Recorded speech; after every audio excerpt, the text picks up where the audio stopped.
Hi everybody, this is Sam Zitten from JSU of St. Louis, here with this week's Moment of Inspiration on our Torah portion Emor, and also a discussion of a special mitzvah that we have right now called Sfirat HaOmer.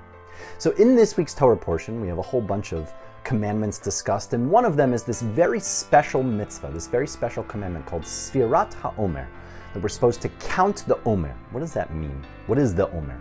So the Omer actually refers to a special offering that was brought in the temple during Pesach of barley. And counting the Omer means after that, on the second day of Pesach, we start counting 49 days, 7 weeks of 7 days, until we arrive at the holiday of Shavuot, which is the day that we received the Torah. So we have this process where we're going from the time we left Egypt until the time we received the Torah at Mount Sinai. This 49-day period represents a very special time in Jewish history. It represents a time when the Jewish people left Egypt on the lowest of the low as a spiritual level, and then experienced miracles and salvation and amazing things. And through that whole process, they were able to elevate themselves and become elevated spiritually until they were capable of receiving the Torah at Mount Sinai. Today, we still follow that commandment in the Torah to count those 49 days. Many people also have a special focus this time of year to work on self-improvement. Just like the Jews leaving Egypt had to elevate the level of personal and spiritual perfection in order to be able to merit receiving the Torah, many people take it upon themselves during this time of year to work on themselves spiritually. It's tough to know how to do that sometimes, but there's a very interesting insight and a little bit of a rule of thumb that's given to us in this process in the Torah. You see, the offering at the beginning of this process, called the Omer, was made of barley. The offering that's given in the tabernacle or in the temple at the end of this process on Shavuot was made of wheat flour.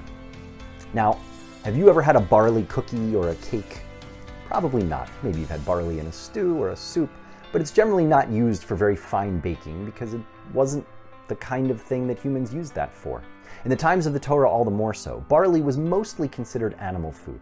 Wheat, fine wheat especially, was considered human food.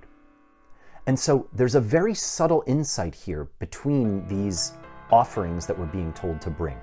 At the beginning of this process of spiritual perfection, we have the offering that would go to animals.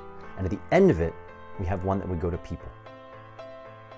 Self-improvement in the idea of the Torah seems to be acting less like an animal and more like a person.